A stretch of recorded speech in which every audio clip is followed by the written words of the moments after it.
does. You're not gonna shoot a puppy, are you, Jack? Yeah, in the face. Why? You ever meet someone who had everything, like from the outside, it looked like they hit the jackpot, wealth, legacy, fame, resources, you name it. But when you really got close, there was just nothing. A shell, a hollow echo of a person pretending to be whole. That's Jack Horner. And I know, yeah, he's just a cartoon villain in Puss in Boots: The Last Wish, but something about him stuck with me in a way that most movie villains don't. Because Jack Horner isn't just some magical psychopath bent on destruction. He's familiar, too familiar. There's something tragic about watching someone who had every possible advantage grow into someone who is still desperate for validation. Jack is rich, he's powerful, he commands respect out of fear, but none of that fills the void. Not really. He's still that same little boy in the corner who nobody clapped for, who nobody celebrated, who no one even remembered. At one point in the film, he says something that hit me in the chest. You know what the worst part is? No one remembers me, not even the people who sang the damn rhyme. And in that moment, everything he is, every cruel, greedy, power-hungry thing, suddenly makes sense. He's not trying to win. He's trying to prove that he matters. Not in a healthy, grounded way, but in a desperate, wounded kind of way. Like someone who's been ignored so long, they'll burn down the house just to make sure you finally smell the smoke. What makes Jack so terrifying isn't just the magical weapons or the army of henchmen, it's how painfully human he is. Because at his core, he's not evil. He's hurt. And that's what makes this character so quietly devastating. He's the walking result of what happens when a child is told, whether directly or through silence, that they aren't enough. And so they spend the rest of their life trying to become enough through force, through control, through intimidation. He collects magical items the way some people collect followers or titles or trophies. It's all just armor. Armor for someone who never felt like they mattered. Armor to keep the rejection out. And the thing is, when you layer yourself in that much armor, yeah, nothing gets in. But nothing gets out either. You lose whatever real connection you might have had.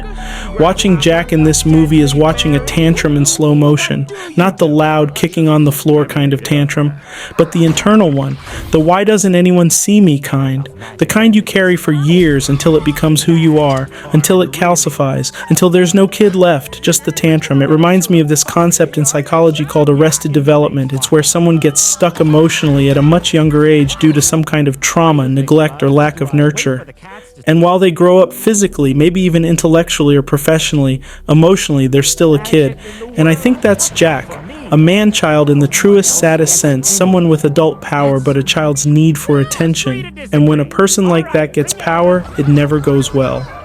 There's a specific scene in the movie where Jack is surrounded by magical artifacts, objects of immense power, literally legendary items that people would kill for, and he just brushes them off like junk, because none of them are the wish.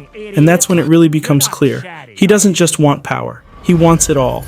Not because he needs it, but because he can't stand the idea of anyone else having something he doesn't. It's not hunger, it's spite. He says, I don't want to share this wish with anyone. I want every last piece of magic for myself. And man, that's not even ambition anymore. That's a child hoarding all the toys, not because he wants to play with them, but because he doesn't want you to. I know people like this, we all do.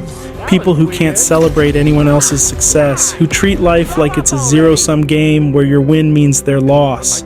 People who haven't matured past the part of childhood where they believed they had to scream louder than everyone else just to be noticed.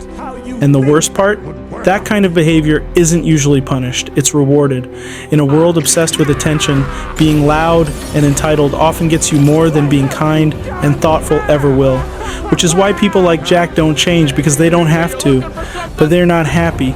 That's the twist, they never are. All that power, all that recognition, all that noise, and still they go home at night alone with themselves, and they hate what they see because deep down they know it's fake, they know it's a mask, they know that underneath the shouting is just silence. I can't help but think about what Jack might have been if someone had just seen him, really seen him, not as a nursery rhyme or a novelty, but as a person. A scared, sensitive, overlooked kid who just wanted someone to say, hey, you matter, you're enough. You don't have to steal magic to be seen. Delicious.